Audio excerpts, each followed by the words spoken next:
Salmo 90 y traductor, P. Miguel Fuertes Lanero, osa sermón al pueblo un Cartago. Entre septiembre y diciembre del 412-1. Este es el salmo con el cual se atrevió el demonio a tentar a nuestro Señor Jesucristo.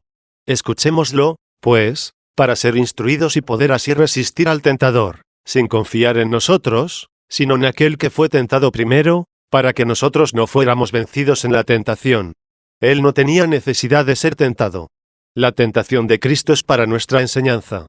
Porque si ponemos atención a lo que Él respondió al diablo, y hacemos nosotros lo mismo al ser tentados, entonces entramos por la puerta, como habéis oído en la lectura del Evangelio. ¿Y qué es entrar por la puerta? Entrar por Cristo. Así dijo Él, yo soy la puerta 1. ¿Qué es entrar por Cristo? Imitar los caminos de Cristo. ¿Y en qué hemos de imitar los caminos de Cristo? ¿Acaso en su propia magnificencia, como Dios encarnado? ¿Es que nos aconseja o nos exige a nosotros hacer milagros, como los que Él realizó? ¿O nuestro Señor Jesucristo no está ahora, como siempre, gobernando el mundo entero? ¿Será que llama al hombre a ser imitador suyo, para que con Él gobierne el cielo y la tierra y todo cuanto hay en ellos? ¿O que incluso sea Él también el Creador, por quien se dé existencia a todas las cosas, como todas fueron hechas por Cristo? No, no es así.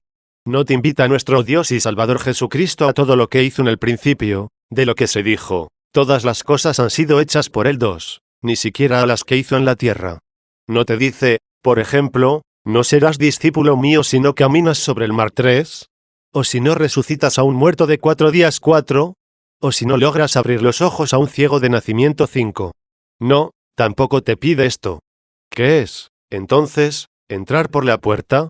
Aprended de mí, que soy manso y humilde de corazón 6. Debes fijarte en lo que Él se ha hecho por ti, para que lo imites. Milagros los había hecho aún antes de nacer de María. ¿Quién los habría hecho, sino aquel, de quien se dijo en otro salmo, el único que hace grandes maravillas? 7 quienes hicieron algún milagro antes de su venida, lo hicieron gracias a su poder. Si Elías resucitó a un muerto, fue con el poder de Cristo 8. A no ser que Pedro fuera superior a Cristo, puesto que Cristo curó a un enfermo con su palabra 9, mientras que a Pedro le llevaban los enfermos para que, al menos su sombra, al pasar, los tocase 10. ¿Tenía, pues, más poder Pedro que Cristo? ¿Quién sería tan demente, para afirmar esto? ¿Por qué tenía Pedro tal poder? Porque con él estaba Cristo. Por eso dijo, todos los que han venido antes son ladrones y salteadores 11, es decir, los que han venido por su voluntad, sin que yo los haya enviado, los que vinieron sin mí, en los que yo no estaba, y a quienes yo no introduje. Luego todos los milagros que se hicieron antes o después de Cristo, son obra del mismo Señor, el que los realizó también con su presencia. Tampoco te invita a hacer esos milagros que Él hizo antes de encarnarse. Pero, ¿a qué te exhorta? A que lo imites en lo que Él no habría podido hacer si no se hubiera hecho hombre. ¿Habría podido soportar sufrimientos, sin hacerse hombre? ¿No habría podido morir, ni ser humillado y crucificado sin ser hombre? Por tanto, cuando tú soportas las incomodidades de este mundo, obras del diablo abiertamente, sea por medio de los hombres, o de forma oculta por sí mismo, como hizo con Job, sé fuerte, sé sufrido, habitarás bajo el amparo del Altísimo, como dice este salmo. Pues si te apartas de la ayuda del Altísimo, no pudiendo valerte por ti mismo, caerás. 2. Hay muchos que son fuertes cuando sufren persecuciones de los hombres, y ven claramente que se ensañan contra ellos. Creen que están imitando los sufrimientos de Cristo, si son los hombres quienes los persiguen abiertamente. Pero si es el diablo quien los molesta a ocultas, creen entonces que no serán coronados por Cristo. No tengas miedo cuando imitas a Cristo. Cuando el Señor fue tentado por el diablo, no estuvo presente ningún hombre en el desierto. Lo tentó ocultamente, pero fue vencido claramente cual se ensañó contra él 12. Haz tú también lo mismo si quieres entrar por la puerta, cuando el enemigo te tienta a escondidas, cuando busca al hombre para causarle daños corporales, como perjudicar su salud con fiebres, o con alguna enfermedad u otras molestias corporales, como las tuvo que sufrir Job. Al diablo no lo veía, pero conocía el poder de Dios. Sabía que el diablo no le podía hacer nada sin el consentimiento de quien tiene el sumo poder, le daba toda la gloria a Dios, negando todo poder al diablo. Cuando le arrebató todas las cosas, dijo, el Señor me lo ha dado, y el Señor me lo ha quitado. No dijo, el Señor me lo ha dado, y el diablo me lo quitó. Puesto que nada le habría quitado el diablo, si no se lo hubiera permitido el Señor. Y el Señor lo permitió para probar al hombre y vencer al diablo. Incluso cuando le cubrió de llagas, el Señor se lo permitió. Fue cubierto de putrefacción de la cabeza a los pies, y hasta los gusanos le corrían por las heridas. Ni siquiera entonces Job le atribuyó poder alguno al diablo.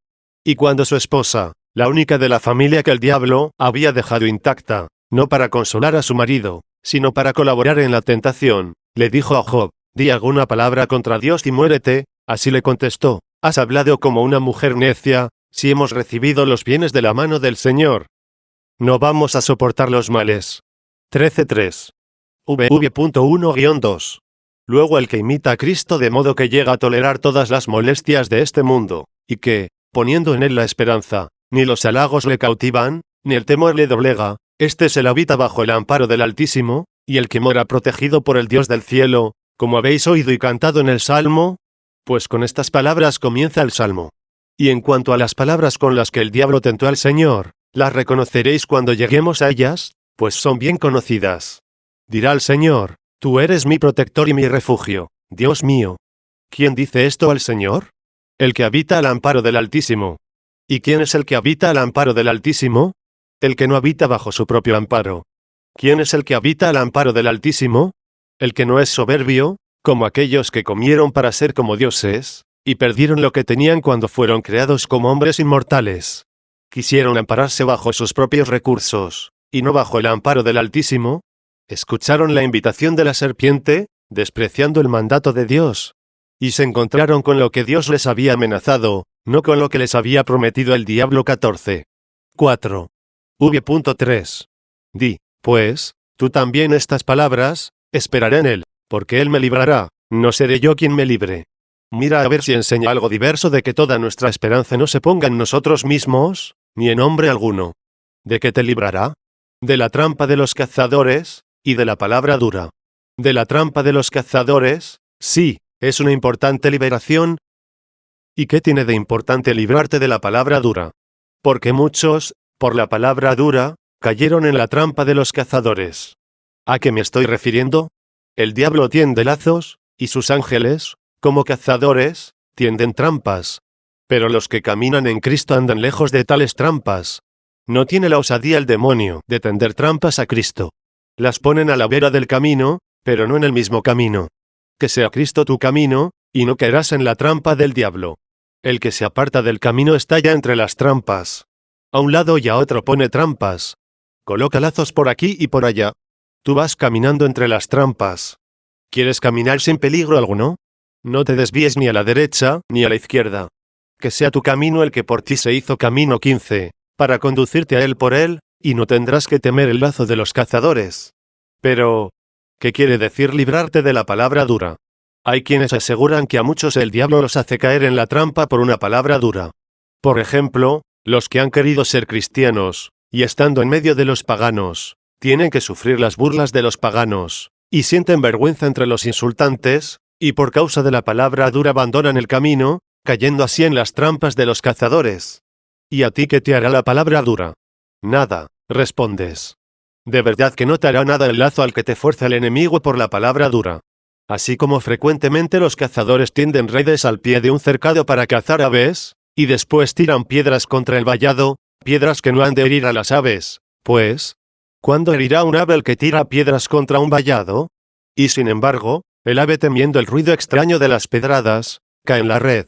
Así también los hombres, por miedo a las vanas y estúpidas palabras de quienes lo insultan, y por vergüenza a esos ridículos insultos, caen en los lazos de los cazadores, y quedan presos del diablo. Pero, ¿por qué, hermanos, no voy a decir lo que no se debe callar, y que Dios me está impulsando a decir? Tomadlo como queráis, Dios me impulsa a decirlo, y si no lo digo caeré yo también en los lazos de los cazadores. Pues si temo el que dirán de los hombres, y por ello no lo digo, yo mismo, que os amonesto a no tener miedo a las palabras de los hombres, caigo por la palabra dura en las redes de los cazadores. ¿Y qué es lo que os voy a decir? Que así como el cristiano que vive entre cristianos, y oye de ellos palabras duras, y se avergüenza, cae en las trampas de los cazadores, así también entre los cristianos, aquellos que quieran ser más diligentes y mejores, tendrán también que oír burlas e insultos de los mismos cristianos. ¿Y de qué te servirá, hermano, que por fin hayas encontrado una ciudad, donde no hay ningún pagano. Nadie insulta allí al cristiano por ser cristiano, ya que no hay ningún pagano. Pero hay muchos cristianos que viven mal su cristianismo, y si alguien entre ellos quiere vivir bien, y ser sobrio entre los ebrios, y casto en medio de los fornicarios, y dar un culto sincero a Dios en medio de los que consultan a los adivinos, con los que él no quiere saber nada, y quien desea acudir solamente a la iglesia, en medio de los aficionados a las frivolidades de los teatros, también estos tienen que sufrir palabras duras. Como, por ejemplo, los que le gritan: tú eres grande, tú eres justo, tú eres otro Elías, tú eres Pedro que ha bajado del cielo. Lo insultan, se mofan. A cualquier parte que se vaya, oye de una y otra parte palabras duras. Si entonces, por miedo se acobarda, y se aleja del camino de Cristo, cae en los lazos de los cazadores. ¿Y cómo hacer, para no apartarse del camino de Cristo, incluso teniendo que oír estas palabras? ¿Qué quiere decir? ¿No apartarse del camino? Al oír estas palabras ofensivas, ¿dónde encontrará apoyo y consuelo, no haciendo caso de ellas, para no apartarse del camino, y entrar por la puerta? Dígase a sí mismo en tal situación: ¿qué palabras estoy oyendo, yo que soy un siervo y un pecador? También mi Señor tuvo que oír: tú estás endemoniado. 16. Acabáis de oír la palabra dura que se le dijo al Señor. No era necesario que el Señor oyera esta afrenta. Pero con ello te enseñó cómo debes portarte frente a las palabras ofensivas para no caer en las trampas de los cazadores. 5. V.4. Te cubrirá con sus plumas, bajo sus alas te refugiarás. Dice esto para que tú no busques refugio en ti mismo, no vayas a creer que puedes protegerte a ti mismo. Él te protegerá para librarte, Él te librará de la trampa de los cazadores, y de la palabra dura. Te cubrirá con sus plumas. Esto puede entenderse como la espalda o como el pecho. La espalda está cerca de la cabeza. Pero dado que dice, bajo sus alas te refugiarás, está claro que protegiéndote con las alas extendidas, tú estarás en medio y ellas a un lado y al otro, sin temor de que alguien te cause daño alguno. Procura no alejarte de allí, a donde ningún enemigo osará acercarse. Si la gallina protege sus polluelos bajo sus alas, ¿cuánto más seguro estarás tú bajo las alas de Dios, contra el diablo y sus ángeles, que como potestades aéreas, revolotean como gavilanes en derredor, para arrebatar al débil pollito? Con razón se comparó a la gallina con la sabiduría de Dios. El mismo Cristo, nuestro Señor y Salvador, comparándose a sí mismo con la gallina, dijo: Jerusalén, Jerusalén, ¿cuántas veces he querido congregar a tus hijos, como la gallina reúne a sus polluelos, y no has querido? 17. No lo quiso aquella Jerusalén. Querámoslo nosotros. Ella, siendo débil, confió en sus propias fuerzas, y separándose de las alas de la gallina, fue arrebatada por las potestades aéreas. Nosotros, reconociendo nuestra debilidad, vayamos a refugiarnos bajo las alas de Dios. Será para nosotros como la gallina, que protege a sus polluelos. No es una injuria que le llamemos gallina. Fijaos, hermanos, en las demás aves, muchas ponen sus huevos ante nuestra vista, y le dan calor a sus pollitos, pero ninguna se humilla tanto con sus pollos, como la gallina. Ponga atención vuestra caridad, vemos como las golondrinas, los pájaros y las cigüeñas fuera de sus nidos, y no sabemos si tienen crías. En cambio de la gallina lo sabemos por el deformado cacareo de su voz, y por la flojedad de sus plumas. Toda ella cambia para acomodarse a sus pollitos. Siendo ellos débiles, ella se hace también débil. Así también nosotros, como éramos débiles, se hizo débil la sabiduría de Dios. El Verbo se hizo carne y habitó entre nosotros. 18. Así podremos cobijarnos bajo sus alas. 6. V.5. Su verdad te circundará como con un escudo. Lo que son las alas es el escudo, porque en realidad no hay ni alas ni escudo. Si hubiera realmente alguno de los dos, podrían ser escudo las alas, o alas el escudo. Pero como todas estas cosas se pueden expresar figuradamente, por eso las alas pueden ser escudo y viceversa. Si Cristo fuera realmente piedra, no sería león, y si fuera león, no podría ser cordero, pero puede ser león. 19, cordero 20, piedra 21, ternero y cualquiera otra cosa parecida. Porque en realidad no es ni piedra, ni león, ni cordero, ni ternero. Es únicamente Jesucristo, Salvador de todos los hombres. Las otras cosas son símbolos, no realidades. Su verdad, dice, te circundará. Su verdad es como un escudo que no permite mezclarse los que esperan en sí mismos con los que esperan en Dios. Uno y otro son pecadores, pero hay uno que es arrogante, que desprecia a los demás, que no confiesa sus pecados, e incluso dice, si mis pecados desagradasen a Dios, no me dejaría vivir. El otro, en cambio, no se atrevía a levantar sus ojos, y se golpeaba el pecho, diciendo, Señor, ten compasión de mí, que soy un pecador. 22. Pecador uno, y pecador el otro, pero aquel se burla, y este llora, aquel se burla, y este confiesa sus pecados. Pero la verdad de Dios, que no hace acepción de personas, distingue entre el que se arrepiente y el que se disculpa. Distingue el humilde del soberbio, distingue el que confía en sí mismo, del que confía en Dios. Luego entonces, su verdad como un escudo te circundará como un escudo. 7. VV.5-6. No temerás el espanto nocturno, ni la flecha que vuela de día, ni a las cosas raras que merodean en las tinieblas, ni a la ruina ni al demonio de mediodía. A las dos expresiones primeras, corresponden las dos que siguen. Dice, no temerás el terror nocturno, ni la flecha que vuela de día. Y como correspondiente al terror nocturno, dice, ni a las rarezas que merodean en las tinieblas. Y en cuanto a la flecha que vuela por el día, le corresponde la ruina y el demonio meridiano. ¿Qué es lo que debemos temer en la noche, y qué durante el día?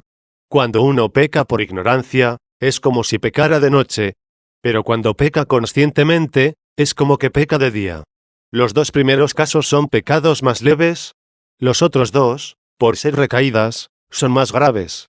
Poned atención, para que, con la ayuda del Señor, os explique bien esto, porque es oscuro, sí, pero mayor será el fruto, si lográis entenderlo. Llamo terror nocturno a la tentación leve que se dirige a los ignorantes, y la flecha que vuela de día, a la tentación, ligera también, a la que soportan quienes son conscientes de ella. ¿Qué son las tentaciones leves o ligeras? Las que no te insisten, ni te apremian de modo que te obligan, y que, rechazadas fácilmente, se van pronto. Pero date cuenta que esa misma tentación puede resultar grave. Si el perseguidor insiste, y aterroriza fuertemente a los ignorantes, o sea, a los que no están firmes en la fe, ni han caído en la cuenta de que son cristianos justamente para, en estas situaciones, esperar la vida futura, comienzan a aterrarse por los males temporales, creyendo que los ha abandonado Cristo, y que nada vale el ser cristiano.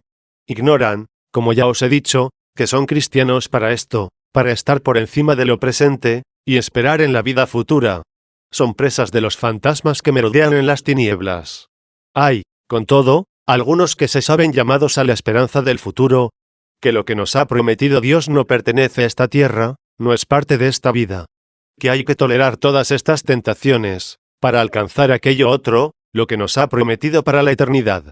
Conocen todas estas cosas, pero cuando el perseguidor comienza a insistir con violencia, a manifestar amenazas, castigos y sufrimientos, a veces caen. Al ser conscientes de ello, su caída es como si fuera de día. 8. ¿Por qué se dice? Al mediodía. Porque es muy furiosa la persecución, llamó mediodía a los máximos ardores. Ponga atención vuestra caridad, para ver cómo lo voy probando por las Escrituras. Cuando decía el Señor que salió el sembrador a sembrar, y que una parte cayó en el camino, otra parte en tierra pedregosa, y otra entre espinas, se dignó él mismo explicar la parábola, y al llegar a la parte de la tierra pedregosa, dijo así, estos son los que oyen la palabra, y al escucharla, se alegran por un momento, pero al sufrir la tribulación que sobreviene por la palabra, enseguida se escandalizan. ¿Qué había dicho de los que brotaron entre peñas? Que al salir el sol se secaron, ya que sus raíces no eran profundas. 23. Así es, son los que por un breve tiempo se alegran de la palabra oída, pero cuando llega la persecución por la palabra, se secan. ¿Por qué se secan? Porque no tenían una raíz consistente. ¿Cuál es la raíz? La caridad.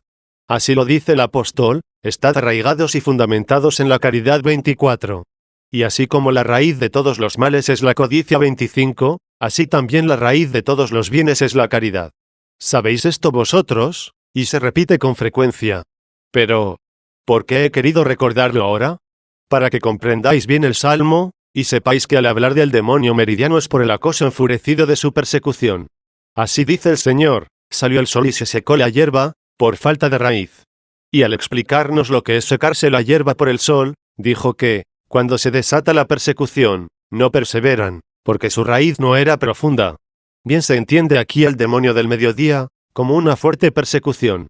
Permitidme, hermanos, recordar ahora cómo fue la persecución en tiempos pasados, de la cual libró el Señor a su iglesia. Dígnese poner atención vuestra caridad.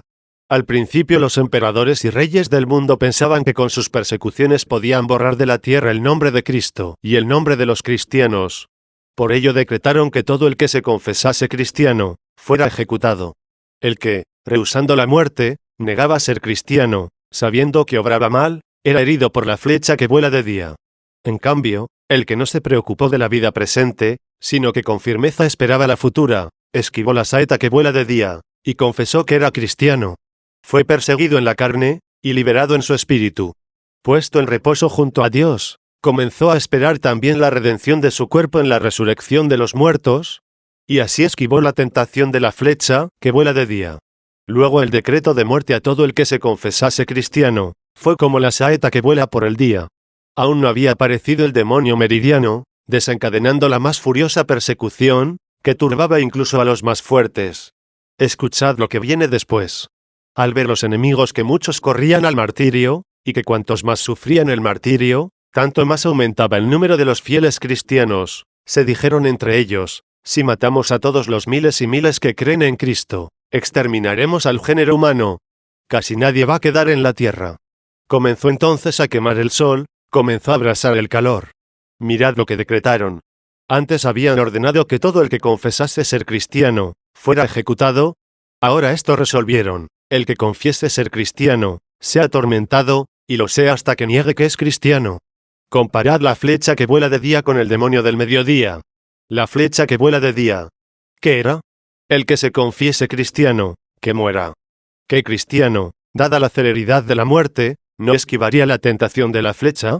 En cambio, el no dar muerte al que se confiese cristiano, sino atormentarlo hasta que niegue serlo, y si lo niega, que quede libre. Esto era el demonio meridiano. Muchos, por no negar su fe, morían en los tormentos, porque se les atormentaba hasta renegar o morir.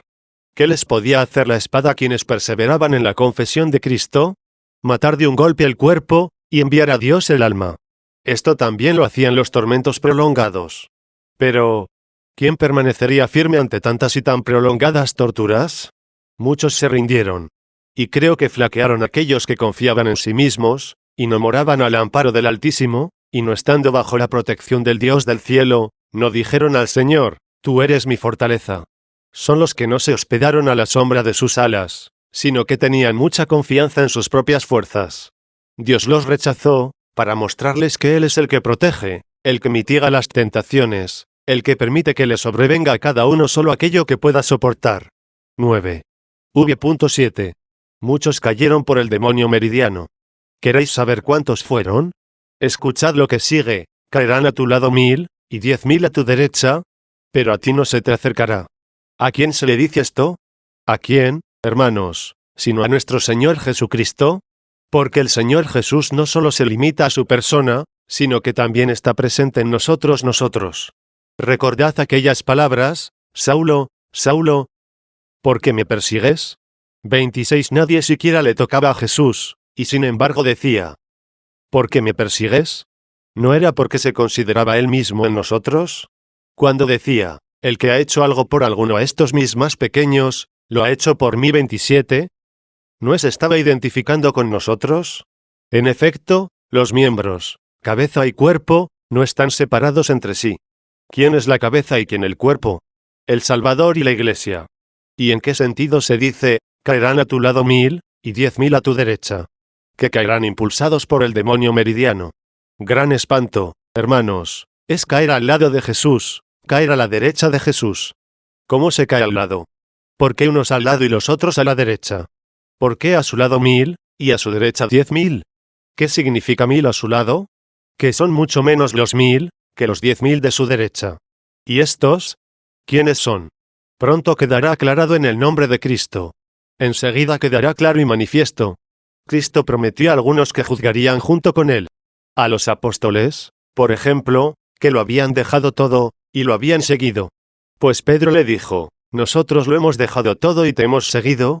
También a ellos se lo prometió, os sentaréis sobre 12 tronos para juzgar a las 12 tribus de Israel. 28. No vayáis a creer que solo se lo prometió a ellos el Señor. Porque si solo se han de sentar allí los 12, ¿dónde se sentará Pablo el apóstol, que trabajó más que todos ellos? 29. Porque es el 13. Pues de los 12 se apartó Judas, pero en su lugar fue consagrado Matías, así lo leemos en los Hechos de los Apóstoles 30. Se ocuparon los 12 tronos. ¿Y no va a sentarse allí el que trabajó más que todos ellos? ¿O es que los 12 tronos significa el tribunal perfecto? Porque miles se sentarán en los 12 tronos. Pero ¿cómo me pruebas? Dirá alguno, que también Pablo será uno de los jueces. Escúchale a él, que dice: ¿no sabéis que juzgaremos a los ángeles? 31. ¿Juzgaremos? Lo dice con total certeza, seguro de que formará parte de los que juzgarán con Cristo. Los que juzgarán con Cristo son los príncipes de la Iglesia, son los perfectos.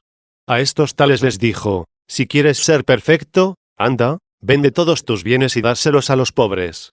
¿Qué significado tiene, si quieres ser perfecto? Que quieres juzgar conmigo, y no ser juzgado. El joven aquel se marchó triste. 32. Pero muchos también lo hicieron, y lo siguen haciendo. Muchos se prometen que juzgarán con Cristo porque abandonan todas sus cosas y siguieron a Cristo. Pero tienen una presunción excesiva de sí mismos, un cierto orgullo y soberbia, que solo Dios puede conocerla, y que no les permite evadir al demonio meridiano, es decir, la caída cuando arde el fuego de la cruel persecución. Aquellos tales numerosos de entonces, que distribuyeron todos sus bienes a los pobres, y que estaban seguros de que se iban a sentar con Cristo y a juzgar a las naciones, al presentarse el vendaval ardiente de las persecuciones, como un demonio meridiano, claudicaron en los tormentos y renegaron de Cristo. Son estos los que cayeron al costado de Cristo. Cayeron cuando creían que iban a juzgar con Cristo el mundo. 10. Os voy a decir quiénes caen a su derecha. Sabéis que cuando aparezca el tribunal donde, junto con Cristo se sentarán a juzgar los que junto con Cristo han querido ser perfectos, y lo fueron realmente, radicados y edificados sobre la caridad, para no secarse con el sol y el demonio del mediodía, dice esto el Señor, se reunirán ante él todas las gentes, y separará unos de los otros, como el pastor separa las ovejas de los cabritos, pondrá las ovejas a su derecha, y los cabritos a su izquierda, y serán juzgados. Serán muchos los que juzgarán, pero menos que los que estarán frente al tribunal. Porque aquellos serán como 1000, y estos como 10.000. ¿Qué les dirá a los de su derecha? ¿Tuve hambre y me disteis de comer? ¿Fui peregrino y me hospedasteis? Está claro que esto se lo dirá a los que tuvieron bienes terrenos, y con ellos hicieron obras de caridad. No obstante, unos reinarán junto con los otros, unos como soldados, y los otros como simples ciudadanos que proveyeron de víveres. Todos bajo el mismo emperador, el soldado es el fuerte, el ciudadano es el fiel. El soldado fuerte con sus oraciones combate contra el diablo. El ciudadano devoto abastece de bienes a los soldados. Compréndalo vuestra caridad. Los colocados a la derecha oirán al final: venid, benditos de mi Padre, recibid el reino que os está preparado desde el origen del mundo. En el tiempo en que más ardientemente calentaba el sol de la persecución y el demonio meridiano, había quienes se prometían que habían de juzgar junto con Cristo. Pero no pudieron soportar el fuego de la persecución, y por tanto, cayeron a su lado. Había también otros que no se prometían los tronos como jueces, sino que por sus limosnas se ganaron un puesto entre los que estarían a su derecha, a los que Cristo les diría: venid, benditos de mi Padre, recibid el reino que os está preparado desde el origen del mundo. Y como cayeron muchos de los que esperaban juzgar, y muchos más cayeron de los que esperaban estar a la derecha, por eso se le dijo a Cristo: caerán a tu lado 1000, y 10.000 a tu derecha. Y como habrá muchos también que no se han dejado asustar por las persecuciones, y que forman un solo hombre con Cristo, como miembros suyos, por eso se dice: pero a ti no se acercará. ¿Se refiere solo a la cabeza esta frase, a ti no se acercará? No, ciertamente, ni a Pedro, ni a Pablo, ni a todos los apóstoles, ni a todos los mártires que no sucumbieron en los tormentos. ¿Cómo se puede decir que no se acercará a quienes fueron tan cruelmente torturados? La tortura se acercó a la carne, pero no llegó al fundamento de su fe. La fe de los mártires estaba muy lejos del terror de los verdugos. Que torturen, que no se acercará el terror. Torturen, sí, pero ellos se reirán del tormento, sabiendo y confiando en aquel que ha vencido primero, para que la victoria llegue a los demás. ¿Y quiénes vencen? sino los que no presumen de sí mismos? Entiéndalo vuestra caridad. El salmista ha dicho lo anterior para llegar a esta conclusión. Dirá el Señor, tú eres mi fortaleza y mi refugio. Y también, en Él está mi esperanza, porque Él me librará de la trampa de los cazadores. Él me librará, no me libraré yo a mí mismo. Entre sus espaldas te protegerá. ¿Pero cuándo? Mientras permanezcas bajo sus alas. Como un escudo te rodeará su verdad. Y puesto que en Él has confiado, y toda tu esperanza la has puesto en Él. ¿Qué es lo que añade? No temerás el espanto nocturno, ni la flecha que vuela de día, ni el fantasma que merodea en las tinieblas, ni la ruina y el demonio meridiano. ¿Quién no lo temerá? El que no confía en sí mismo, sino que pone su confianza en Cristo. Los que confiaron en sí mismos, aunque ya esperaban estar al lado de Cristo para juzgar, aunque ya se prometían la derecha de Cristo, como si a ellos les dijese, venid, benditos de mi Padre, recibid el reino que os está preparado desde la creación del mundo. Al llegar el demonio meridiano, es decir, la rabia furiosa de la persecución, muchos de ellos, aterrorizados en extremo, perdieron la esperanza de juzgar, y a estos se dijo, caerán a tu lado 1000, y muchos otros, de los que se les dijo, y 10.000 a tu derecha, desconfiaron de la remuneración de sus obras. Pero a ti, es decir, a la cabeza y al cuerpo, no se te acercará ni la ruina ni el demonio meridiano, porque el Señor conoce a los suyos. 33. 11. V.8. Sin embargo, mirarás con tus ojos y verás la recompensa de los pecadores. ¿Qué significa esto? ¿Por qué se dice sin embargo? Porque permitió a los impíos ensoberbecerse contra tus siervos, porque les permitió perseguirlos. ¿Quedarán, pues, impunes los malvados que han perseguido a tus siervos? No, no quedarán sin castigo. Porque aunque tú lo hayas permitido, y por ello los tuyos hayan recibido una mayor corona, sin embargo con tus ojos verás la recompensa de los pecadores. Se les pagará el mal que intentaron, no el bien hicieron, sin saberlo. Ahora necesitamos los ojos de la fe, para ver que su regocijo es temporal, y su lamento será eterno. A quienes se les da potestad temporal sobre los siervos de Dios, se les dirá, id al fuego eterno, preparado para el diablo y sus ángeles. 34. Pero si alguno tiene ojos, según se ha dicho, verás con tus ojos, ¿no le parecerá una cosa baladí ver cómo el impío florece en este mundo, y ver con los ojos de la fe, lo que ha de padecer al final, si no se corrige? Porque los que ahora truenan, más tarde serán fulminados. Sin embargo, mirarás con tus ojos, y verás la paga de los malvados. 12. V.9-12. Porque tú, Señor, eres mi esperanza. Mirad cómo vuelve sobre el tema de por qué no caerá en la ruina, ni en las manos del demonio meridiano. Porque tú, Señor, eres mi esperanza. Has colocado altísimo tu refugio. ¿Qué significa que tu refugio está en lo alto? Muchos se imaginan que el refugio de Dios está bien oculto, ¿a dónde podrán acudir para librarse de las incomodidades temporales? Pero el refugio de Dios está en lo alto, muy en lo escondido, y allí te podrás refugiar para huir de la ira venidera. En lo íntimo y altísimo has puesto tu refugio. No se te acercará el mal, ni el azote se aproximará a tu tienda. Porque a sus ángeles ha dado órdenes para que te guarden en todos tus caminos. Te llevarán en sus manos, para que tu pie no tropiece en la piedra. Estas son las palabras que el diablo dijo a Jesucristo el Señor, cuando lo tentó. Pero como han de ser comentadas más cuidadosamente, lo dejaré para mañana, porque también mañana debo hablaros. Y por lo mismo, comenzaré desde este pasaje del Salmo, no sea que por vuestro cansancio, queriendo yo aclarar rápidamente las cosas oscuras, me precipite, y no lleguen claras a vuestra inteligencia.